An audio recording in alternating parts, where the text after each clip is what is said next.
Na última década do segundo milênio, nos anos 90, o PIB mundial, o Produto Interno Bruto do mundo, cresceu 2 vezes, de 13 para 27 trilhões de dólares. Mas a pobreza no mundo cresceu 10 vezes.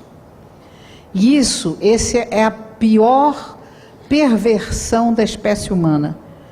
O dinheiro do mundo está cada vez na mão de menos pessoas.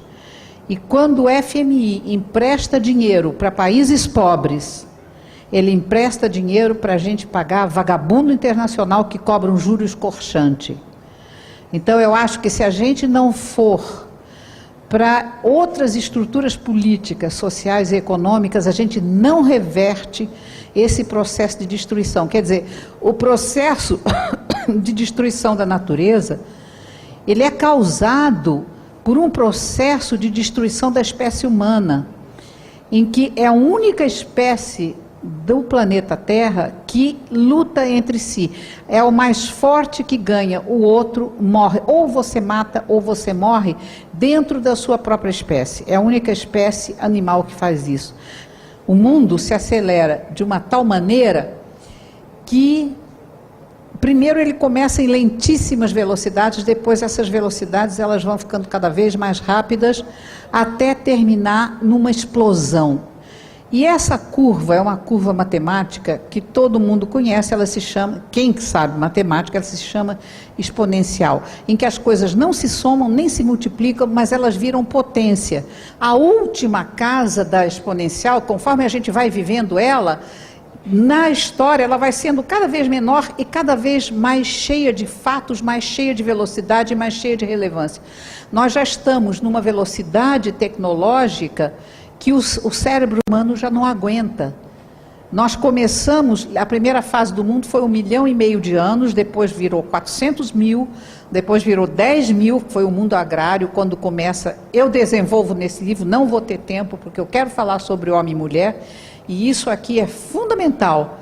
10 mil anos, a outra foi 200 anos, e foi a primeira revolução industrial, e a segunda revolução industrial tem apenas 50 anos, ela começou em 1950, e nós já estamos no limite, que é a revolução dos computadores, e nós já estamos no limiar da mais terrível revolução de todos os tempos da humanidade, que é a revolução biotecnológica, do fato de você poder fazer com que o DNA, quer dizer, o ácido de dentro das pessoas, das células das pessoas, o ácido desoxirribonucleico, ele seja transgênico, quer dizer, você possa mexer, fazer uma engenharia genética e transformar o ser humano. Quem tiver dinheiro vai ter gênio, vai ter beleza, vai ter tudo. Quem não tiver dinheiro vai ficar como está. Então, hoje, com o projeto Genoma todo decodificado, a gente vai poder ter 2 humanidades que não se cruzam mais, a dos opressores e a dos oprimidos. É esse o meu grande medo, que o que está por vir, e para esta década, é uma grande transformação na humanidade. A não ser que a gente consiga mudar esse destino da humanidade. Quer dizer, a gente... E conta-se também a anedota do português que dizendo, ora pois, a anedota mais engraçada é destruir a lei da oferta e da procura. É exatamente isso que precisa. Você ter uma economia solidária em que a matemática seja o ganha-ganha, que interrompa essa espiral, enquanto ainda é possível, a gente não sabe se é possível fazer isso, ou então a gente não sobrevive mais 50 anos. E interromper a espiral é introduzir o feminino no mundo. A maioria das ONGs, a maioria das organizações que estão lutando contra a globalização são feitas por mulheres. Por quê?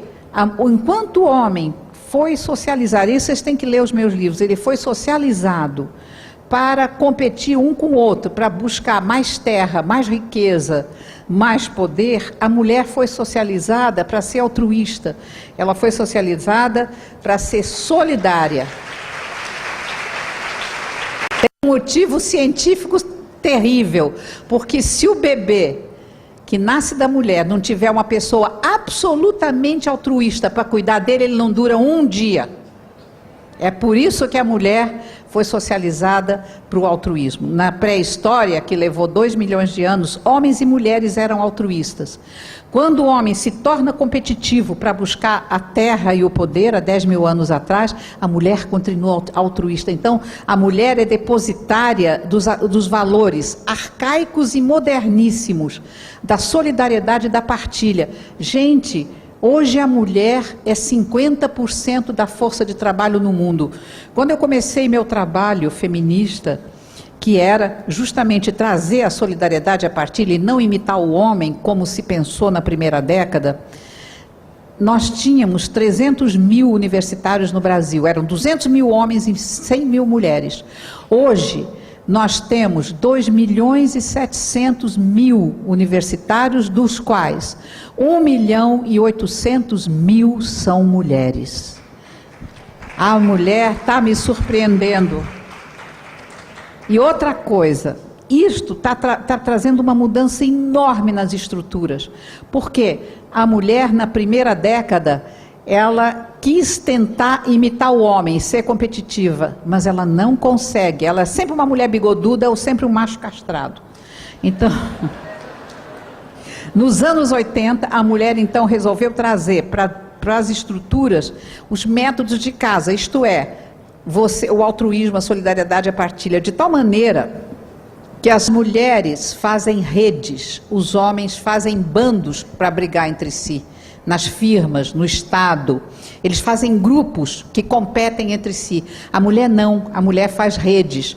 Numa firma, a mulher ouve os subordinados, ela dá uma cesta básica, ela dá um dia de folga. Então, as pessoas que não querem só dinheiro, mas elas querem respeito, elas pouco a pouco vão tomando a camisa. Eu vi isso no governo, a nível estadual, a nível municipal. Estou escrevendo um livro com Cristóvão Buarque, que é a reforma do Estado com enfoque de gênero, porque a mulher tem que entrar dentro do Estado para poder transformar de dentro para fora. Se ela ficar em casa, não transforma nada, que há 8 mil anos ela está em casa e não transforma nada.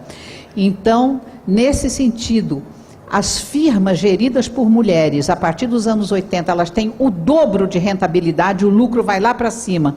Então, assim é que nos Estados Unidos as mulheres são 41% de todos os empresários, elas empregam 80% da população americana e elas empregam, e os homens que defendem a alta tecnologia, eles despedida de operários em massa por causa da tecnologia.